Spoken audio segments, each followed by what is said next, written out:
So this is Raja Ampat, a remote archipelago in West Papua, Indonesia, that we've been getting to discover. And in all our time diving around the Pacific, this place has the most abundant and diverse marine life we've ever seen. We honestly didn't think it could get any better until we went diving here.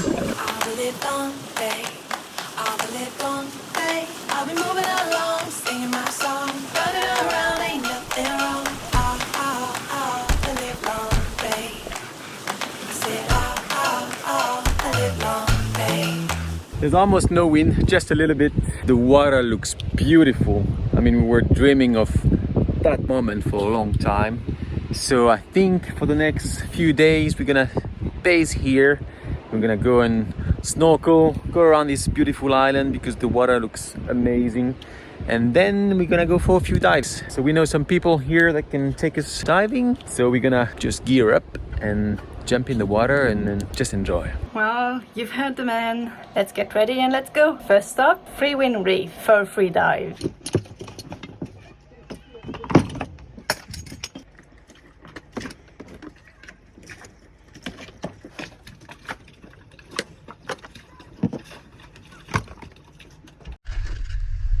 Alright, the water looks beautiful.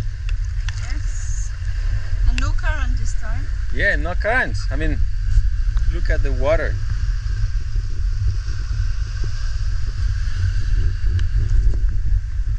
Let's jump in. Once again, we can feel the reef isn't going to disappoint. Soft corals are swaying gently with the water's rhythm, creating a dance showing that this ecosystem is a living and breathing entity.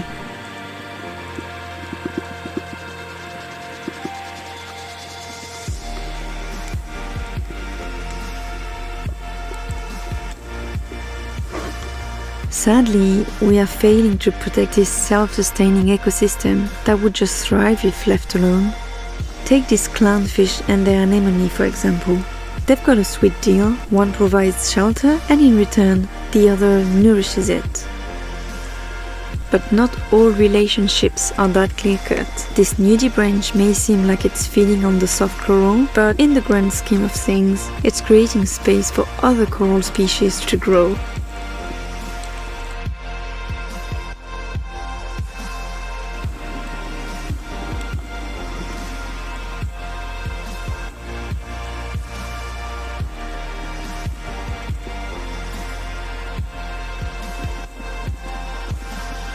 Now, let's pause a moment to admire once more the hawksbill turtle, shall we?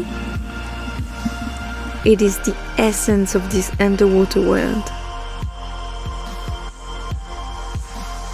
Notice how it feeds on the soft corals, not just for its belly, but also to keep the whole ecosystem in balance.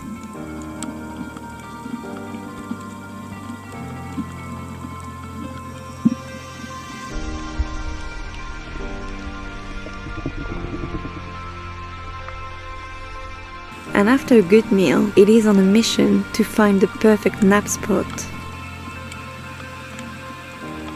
There it goes, settling in for a well-deserved siesta. I'm not even going to mention this bumphead parrotfish, which by the way, is the biggest we've ever seen. It is tirelessly grinding coral, shaping the very sands of the reef.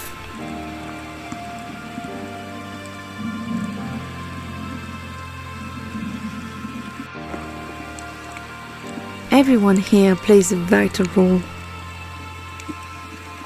Take this stream of fusilier, which seemed to be infinite by the way, foraging for food by day, using the reef for shelter at night, a testament to the perpetual rhythm of this rainforest of the sea.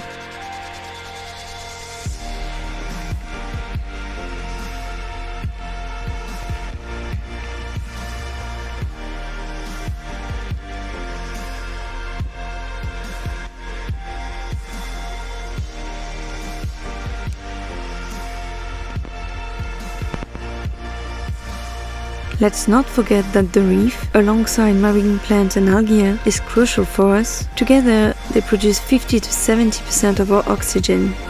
Maybe something that deserves our attention.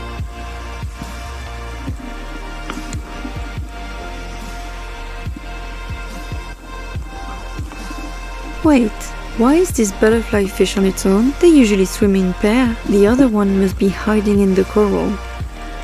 At least those rabbit fish did not lose each other.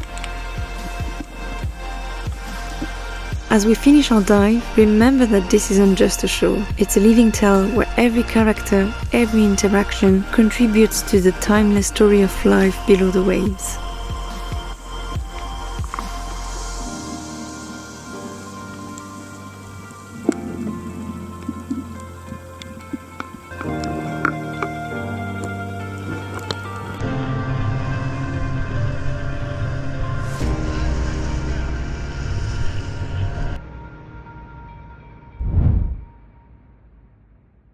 Another remarkable time underwater. I feel so blessed. It's difficult to describe why we are both so passionate about the ocean, but there's something about it when you're diving or free diving, snorkeling. It's like a rush. I can't even describe it. It feels like time stands still, so much so that very often we spend hours in the water thinking it's been like 10 minutes or so. It's so peaceful. Although it's not very quiet, there's a lot of noise on the water, which makes it even more interesting. You never know really what you're gonna get. But yeah, today was again spectacular.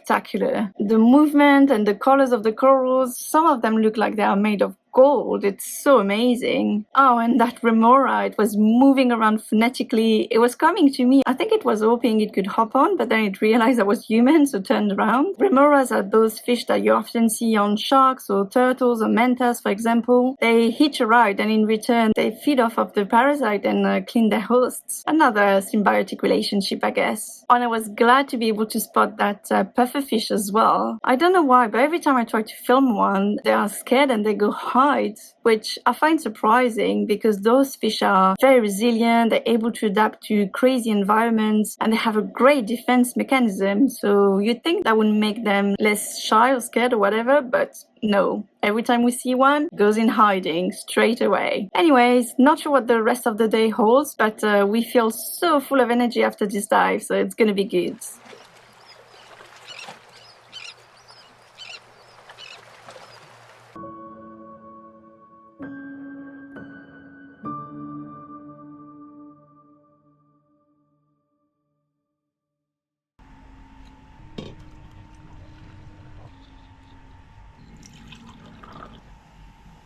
It's too early, it's difficult for me to wake up. I'm not a morning person, I'm just not, and waking up early, it's very difficult for me, even if it's to do my favorite activity in the world. I tend to be very efficient late afternoon, evening, so that's when I do the video editing. It's a job that takes so long, I have to do it when it's the easiest for me to focus. But it's still a lot of work, so if you like the video, thumbs up goes a long way. Don't forget to subscribe as well, it helps support the channel. But yeah, enough about me, you probably got that, but we are waking up early to go diving this morning. We contacted Tarzan yesterday and they have space for us to go diving with them today. So 2 dives this morning. So coffee, let's load the tender and let's go diving. Time to get over to the diving center. We have to cover a distance of 2.5 nautical miles, and today it's a bumpy ride against the swell. Unfortunately, there's nowhere to anchor the main boat near the dive center, so that is what it is, but we can easily get over there in the tender with a 15 HP outboard in about 10 minutes. The first dive for today is called Mioskon, which is the name of the island, and it's another bumpy ride to get there.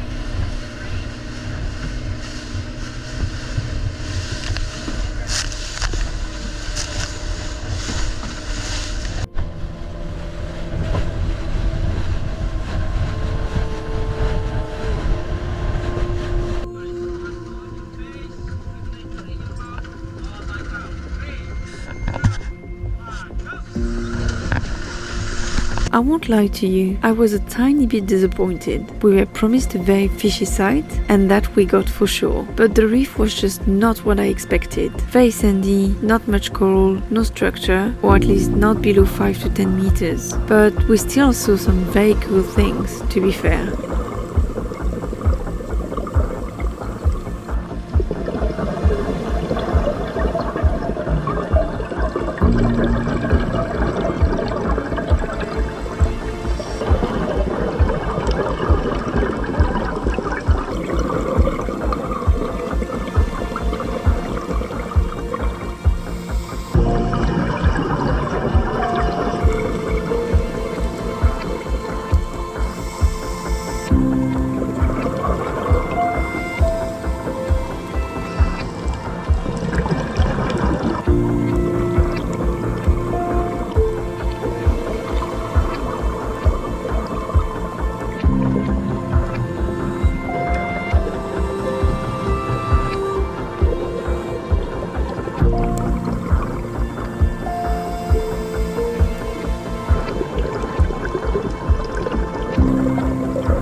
As we were ascending to our safety stop near the end of the dive, I also noticed a structure showing that coral is being replanted here. Let's hope we can come back in a few years to see a healthy coral garden in there.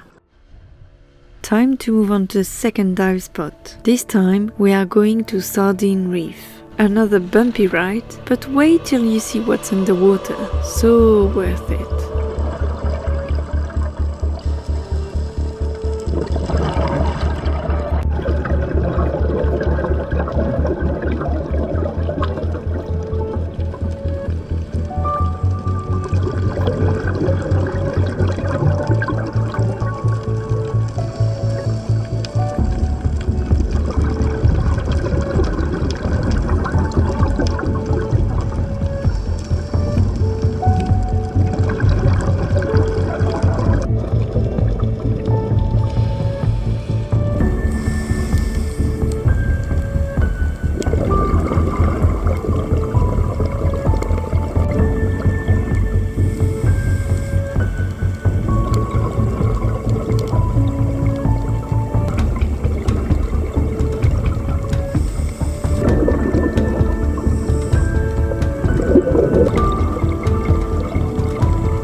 Well, that was something. The first dive was, not my favorite.